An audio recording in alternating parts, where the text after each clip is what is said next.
Retrouvez la vidéo intégralement sur ma chaîne secondaire. Lien en barre de description. Bien le bonjour et bienvenue sur ma chaîne. Je m'appelle Yann, mais je suis aussi connu sous le nom de Officiel Spersco, qui est le nom de ma chaîne principale. Étant africain, j'ai remarqué qu'on pouvait parler librement de spiritualité venant de différents pays du monde. Mais lorsqu'il s'agit de parler de spiritualité ou de religion africaine, là, tout de suite les grands mots. C'est de la sorcellerie, c'est démoniaque, fuyez, comme si nous n'en avions pas une.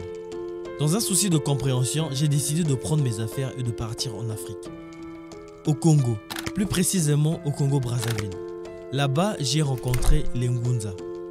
Le Ngundisme est une spiritualité qui date de l'époque où le Congo était encore un royaume. Et donc, qui de mieux pour répondre à mes questions si ce n'est que le chef spirituel de cette religion?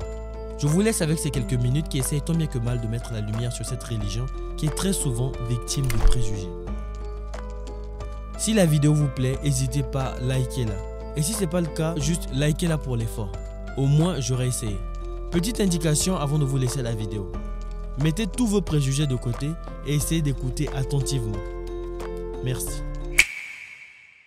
Vous pensez quoi aujourd'hui de le fait que quasiment tout le monde soit en train de devenir chrétien et que beaucoup sont en train d'abandonner, on va dire, nos racines, notre culture, notre religion, notre spiritualité. Aujourd'hui, quand on parle de Ngunza, on dit directement ah, c'est la sorcellerie, il faut abandonner ça.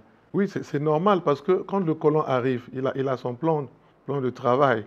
Donc diaboliser tout ce qui est pour nous et encourager ce qui est la leur. La plupart des premiers missionnaires ont essayé de détruire les danses et les rythmes de l'Afrique, prétextant qu'elles étaient lascives et diaboliques.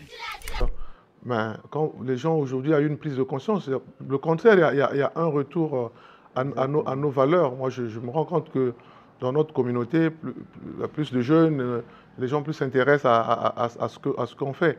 Bon, le danger, c'est peut-être aussi des gens qui commencent à mettre des documents sur des nets, mais qui ne correspondent pas exactement à ce que nous sommes.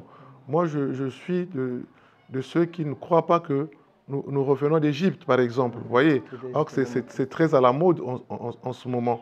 Moi, je suis de ceux qui croient que Nzambi Mpungu Tulendo a son plan de travail et il a créé des hommes et des femmes partout dans le monde.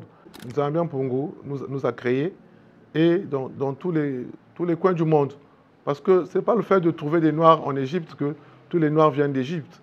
Hein, il y a eu des Noirs aussi en Asie, il y a eu des Noirs un peu partout. Vous voyez, et il y a des choses qui sont similaires, comme la reproduction. Un blanc avec une blanche peut faire des enfants, un noir avec une noire aussi font des enfants, un jaune avec une jaune aussi font des enfants. Personne n'a copié chez l'autre. Ça, c'est le plan de Nzambi Mpungu Tulendo. Aujourd'hui, nous devons nous asseoir et regarder où on va, qu'est-ce qu'on doit faire pour notre liberté, parce qu'on est encore des esclaves. On est encore des esclaves et ce qui est bien, c'est ce qui est importé, ce qui est bien, c'est ce qu'on nous dit. Et ça, il y a beaucoup d'infiltration. Vous voyez, aujourd'hui, les gens veulent parler de l'Afrique, veulent parler des ancêtres qui sont noirs, et on vous bombarde que Jésus aussi était noir, tout le monde croit. On vous dit que la Vierge Marie était noire, tout le monde croit. Mais pour moi, je me dis que, bon, taisez-vous, c'est ce que vous cherchez, prenez ça. Donc, c'est un peu ça.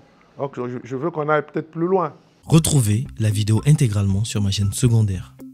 Lien en barre de description.